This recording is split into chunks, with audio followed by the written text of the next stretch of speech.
To display or add grid lines in Microsoft Excel, you can turn them on for the viewing or configure them to show up on printed pages. So select the worksheet where the grid lines are missing. Click over here and then go to the View tab on the top ribbon, and then in the Show group, make sure the grid line box are checked.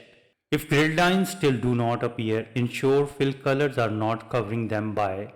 Then you need to click on the Home tab and click on the Fill Color tab and click on this No Fill. If you want to print grid lines on paper, then go to the Page Layout on the top ribbon and then locate the Sheet option group, and here is the Sheet option group. And under the grid line, you need to check the box for the print.